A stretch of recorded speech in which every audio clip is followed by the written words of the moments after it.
se retrouve aujourd'hui pour une nouvelle vidéo et ça sera un update lecture où je vais vous parler de 3 de mes dernières lectures.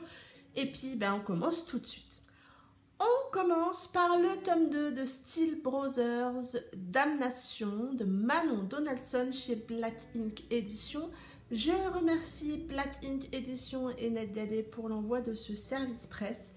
Je l'ai commencé dès que je l'ai reçu tellement je voulais savoir ce qui allait se passer dans ce second et dernier tome. On retrouve ici Ivy qui est sous une nouvelle identité, toujours protégée et à la merci des flics qui eux sont toujours à la recherche de Matt. Elle est bloquée avec Chris et a pris l'identité de Laura. Laura qui est une jeune épouse assez discrète, mais tout ceci jusqu'au retour de Dante qui continue à hanter ses pensées. En effet, après plusieurs mois à la chercher, Dante se décide à agir et à récupérer Ivy. Mais la réaction d'Ivy n'est pas celle qu'il espère, loin de là. Et il repart à Miami rempli d'une colère immense. Pour la protéger suite à ces récents événements, Ivy est envoyée dans une nouvelle ville sous le nom de Sarah, une jeune femme assez secrète et tranquille. Elle travaille en tant que secrétaire dans un garage et elle va même tenter un nouveau départ dans la vie, que ça soit professionnelle ou personnelle, et elle démarre une relation avec Mike, un des employés du garage.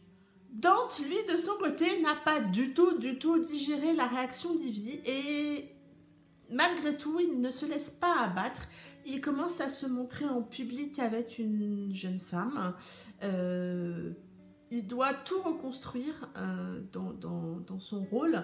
Il doit aussi reprendre son rôle au sein des Steel Brothers et voilà, il est en train d'essayer de reconstruire tout ça. Un second tome très réussi qui pour moi clôture superbement bien la duologie. C'est un second tome compliqué. Alors, pas compliqué à lire, mais compliqué à vivre. Il m'a complètement coupé le souffle par moments. J'ai vraiment ressenti de très fortes émotions et très différentes, mais vraiment. Ça commence par une longue attente et pour le coup c'est peut-être un tout petit bémol, une attente peut-être un peu longue. Dans l'attente, on est complètement dans l'attente et même si ça reste un petit bémol, cette longue attente, après avoir lu le roman, je dirais qu'elle s'avère nécessaire et à la limite on la regrette à un moment. Du coup, pendant cette longue attente, Manon, si tu passes par là, t'as eu chaud aux fesses, on va dire ça comme ça. Et d'un seul coup, on se met à vivre des choses toutes plus folles les unes que les autres. Vraiment, on est emporté dans un tourbillon d'émotions. Il y a de la violence, il y a de la douceur, il y a de la colère, de l'incompréhension, de la joie, de la peur, de l'agacement. Bref, c'est vraiment, pour moi, ça a été vraiment une lecture puissante du fait justement de toutes ces émotions très contradictoires les unes avec les autres, très fortes aussi dans le ressenti. Parce que oui, il y a un moment, on ressent de la colère et on en vient presque à avoir envie de balancer le bouquin. Il y a de la compréhension parce qu'on ne comprend pas au départ pourquoi l'auteur a choisi cette option-là. Il y a de la joie, bien évidemment. Il y a de la peur parce qu'on craint aussi pour nos héros. Et du coup, tout ça, c'est assez compliqué à vivre dans sa lecture. Dans ce second tome, on a une Ivy qui se cherche beaucoup. C'était déjà le cas dans le tome 1, mais c'était peut-être moins marqué. On la sent vraiment perdue par rapport à ce qu'elle a vécu, son passé, ce qu'elle a vécu dans le tome 1, mais aussi perdue entre ses différentes personnalités qu'elle se doit d'endosser et elle se perd, tout se mélange, elle ne sait plus qui elle est réellement, si certains traits de sa personnalité sont vraiment ses traits de personnalité ou ceux qu'elle doit endosser. Bref, elle se perd un peu, elle se pose énormément de questions sur son avenir qui vont finalement la pousser à prendre encore une fois la fuite. Dante m'a rendu folle, mais vraiment. On ne le comprend pas toujours, mais il arrive à nous mettre dans tous nos états. Et il est complètement odieux, mais très irrésistible. C'est hyper contradictoire comme adjectif, mais c'est exactement ça. On a toujours ce côté hyper protecteur vis-à-vis d'Ivy. Et moi, ça me fait craquer. Dans le premier tome, je l'aimais déjà beaucoup. Moi, je faisais plutôt partie de la team Dante et pas la team Chris, plutôt la team Dante. Et ça se confirme dans ce tome 2. Dante m'a complètement emporté, m'a complètement subjuguée. Et voilà, team Dante à fond. Leur relation à tous les deux est toujours hyper complexe, toujours explosive, et il n'y a pas d'autre terme. On passe vraiment par des émotions là aussi très contradictoires. On passe des pleurs, on passe au rire, on s'énerve après eux pour ensuite fondre quand on voit qu'ils se rapprochent, quand ils se retrouvent et quand ils se rééloignent. Non, enfin voilà, on passe vraiment par des émotions très contradictoires. Je dirais en fait que ce roman, c'est un peu comme une course contre la montre. On ressent énormément de vitesse dans les événements dans la seconde partie, suite à une première partie plutôt dans une phase d'attente qui serait plutôt, vous voyez, cette préparation, si on fait toujours le parallèle avec une course de vitesse, cette préparation lors d'une course, et puis après il y a un moment où le coup d'envoi est donné et où tout s'accélère, et du coup cette vitesse crée une énorme dynamique dans la lecture, une énorme dynamique à l'histoire, et du coup après on n'a plus le temps de souffler. Ça crée un sentiment d'urgence, ça crée un sentiment oui, ça s'enchaîne, c'est rapide, c'est haletant, et on se laisse vraiment emporter dans tout ça par rapport à cette histoire. Alors je dirais pas en deux temps, parce que je le répète, cette première partie qui m'a semblé longue, à un moment je me suis dit mais c'est pas possible d'avoir fait ça, mais qu'est-ce qu'on y va là, faut y aller, et en fait elle s'avère nécessaire, que ça soit à la lecture, que ça soit à l'histoire, que ça soit à l'intrigue, et finalement c'est assez bien joué d'avoir fait cette première partie comme elle a été faite. On a aussi des personnages secondaires qu'on découvre, d'autres qu'on retrouve, tous ont leur importance pour moi dans l'histoire, et c'est vraiment aussi là important. On y voit de la jalousie, certains vont trahir d'autres, et malgré tout, tous ces personnages et les émotions qu'ils nous font vivre ont leur importance dans le récit et apportent leur pièce à l'édifice. Voilà, quant à la plume de Manon, elle est toujours aussi enivrante, ça nous bouleverse toujours autant, comme je vous le disais. Je l'avoue, au début, Manon, je t'ai détesté, vraiment, parce que j'étais dans un état tel que j'ai pas compris tout de suite pourquoi tu avais choisi cette option-là, et je le redis, à la fin, je te comprends. Je comprends pourquoi tu as pris cette option-là, pourquoi tu as voulu avoir une première partie comme tu l'as créée, comme tu l'as construite. Et d'un seul coup, tu m'as donné une putain de claque, tu m'as emmené dans un tourbillon d'émotions toutes plus fortes les unes que les autres, et du coup, après, on peut que t'aimer, ce qui crée là aussi un paradoxe, une contradiction par rapport à ce qu'on a ressenti au début.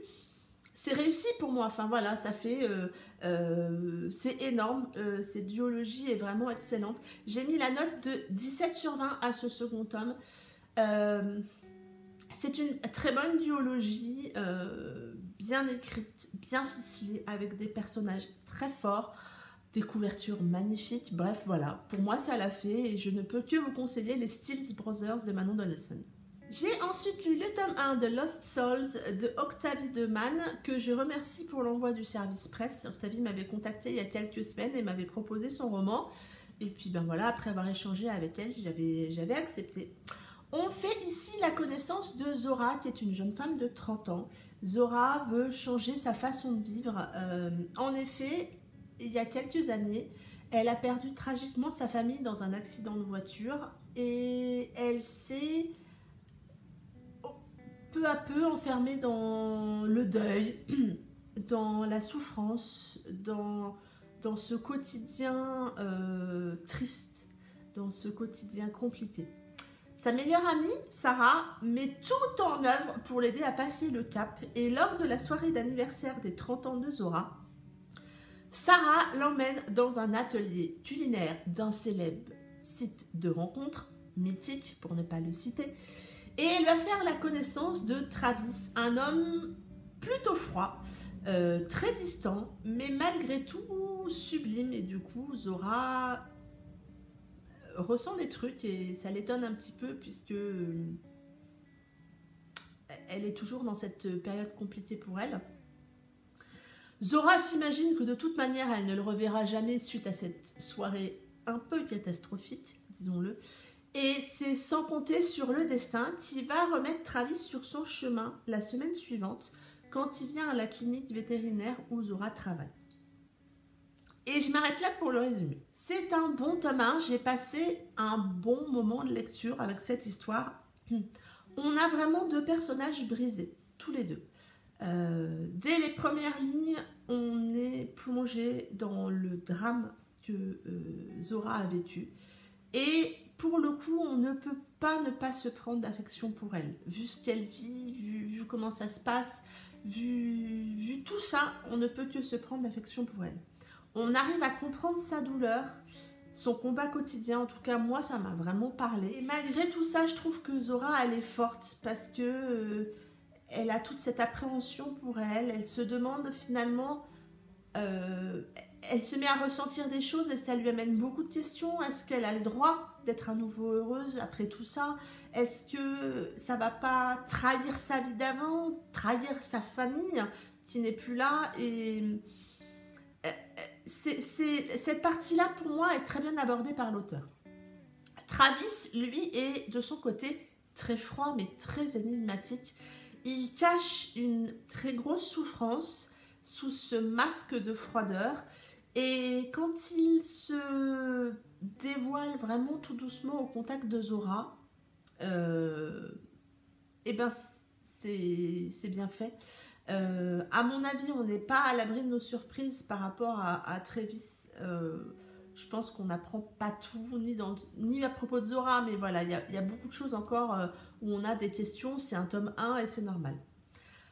Pour moi, la plume d'Octavie, elle est simple et fluide. On avance dans l'histoire sans de réelles difficultés et on a envie de savoir, donc on avance. J'ai quelques petits bémols, et je lui l'ai déjà dit en privé, par rapport à l'utilisation de certaines expressions. Mais franchement, rien de grave, loin de là. Mon second petit bémol, c'est que ce tome 1 est court et qu'on a envie de savoir. Et du coup, voilà, ça... Oui, on a envie de savoir la suite. Par contre, quelque chose que j'ai beaucoup apprécié dans ce roman, c'est que l'auteur choisit de faire parler la conscience de Zora. On a des petits passages un peu comme ça où on est un peu dans sa tête. Moi, ça l'a fait. Ça amène beaucoup de piquant, je trouve, au récit, beaucoup d'humour. Enfin, voilà, moi, c'est quelque chose qui m'a beaucoup plu. On a beaucoup de rebondissements dans l'histoire, on a des révélations, certaines qu'on devine et d'autres qu'on ne devine pas. Voilà, il y en a une, moi, que j'ai devinée et je ne sais pas si c'est pas un choix de l'auteur de nous le laisser deviner à un moment. Pour moi, c'est un premier tome très réussi, j'ai hâte de lire la suite qui devrait sortir, si je ne me trompe pas, en novembre. Et si je ne me trompe pas, il n'y aura que 2 tomes. Octavie, si je me suis trompée, viens commenter tout ça. Je lui ai mis la note de 15/20 et je vous le dis, j'ai vraiment hâte de lire le tome 2. On passe ensuite au tome 2 de l'envie de vivre qui s'intitule Encore un peu de Licora L chez Aramon Éditions.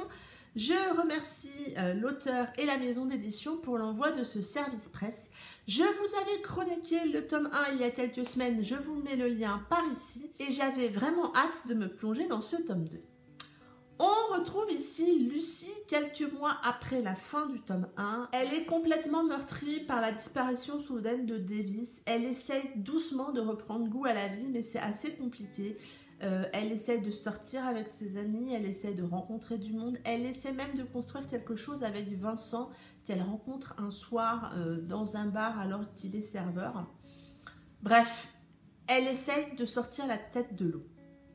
Petit à petit, elle avance, elle se pense forte, elle se pense guérie, je vais dire ça comme ça, jusqu'au soir de son anniversaire où tout va changer. Ils sont dans un karaoké avec ses amis, avec les amis de Davis qui sont restés là. Et à un moment, elle entend chanter quelqu'un et cette voix la fait réagir, les paroles la font réagir. Elle se rapproche et elle voit qui chante et elle n'en croit ni ses yeux ni ses oreilles et elle a devant elle Davis et ça va tout chambouler. Est-ce qu'elle va de nouveau oser construire quelque chose? Est-ce qu'elle va avancer? Et je m'arrête là pour le résumé. J'ai adoré me plonger dans cette histoire et retrouver Davis et Lucy. Lucy, elle a grandi, elle a mûri, je dirais. Malgré tout, elle souffre encore, elle souffre beaucoup et elle n'est pas sortie indemne de tout ça.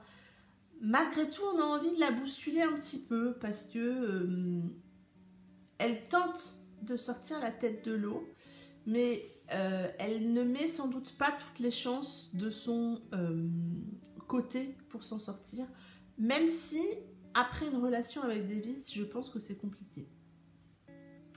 Elle fait malgré tout preuve d'énormément de courage dans ce tome 2, je trouve, d'abnégation par rapport à tout ce qu'elle pourrait ressentir ou vouloir vivre, de don de soi.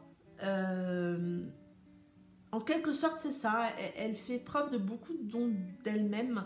Elle va mettre de côté, je dirais, sa propre souffrance pour essayer d'aider au mieux Davis. Et pour le coup, c'est bien réussi. Davis, lui, a beaucoup évolué par rapport au tome 1 où on avait vraiment la caricature pas du bad boy, mais du mec qui s'en fout vraiment des nanas. Et il a beaucoup évolué, je trouve. On découvre au fur et à mesure ses failles, encore. C'est un mec vraiment meurtri et on continue à le découvrir à ce moment-là. Et il est aussi, je dirais, dans l'acceptation de ses faiblesses. Et c'est pour moi la plus belle évolution qu'il pouvait avoir. Il ose enfin se dévoiler un petit peu. Dévoiler ce qu'il ressent, même si on doit le bousculer pour ça, et j'ai beaucoup aimé ce passage-là. Et du coup, ça le rend d'autant plus attachant. Enfin, c'est comme d'hab, vous me direz, mais voilà, moi, ça marche à chaque fois. Comme dans le tome 1, la romance entre ces deux-là est complexe. Coralie m'avait dit, suite à mon update lecture du tome 1, où je disais qu'il y avait peut-être eu un peu trop du jeu de chat et de la souris, elle craignait en fait que j'ai ce ressenti-là aussi dans le tome 2, et pas du tout en fait. Il y a un petit peu du jeu de chat et la souris, mais vraiment c'est justement dosé, et pour moi c'est pas du tout un bémol pour ce tome 2.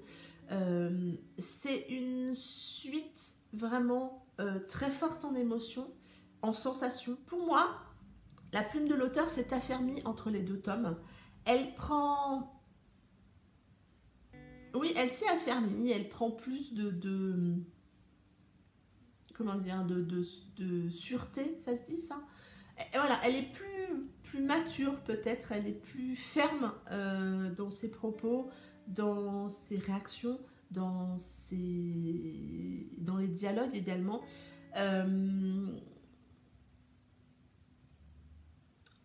Encore une fois, l'auteur place des indices, des révélations, des petites bricoles par moment, et on ouvre grand les yeux quand certaines révélations sont faites.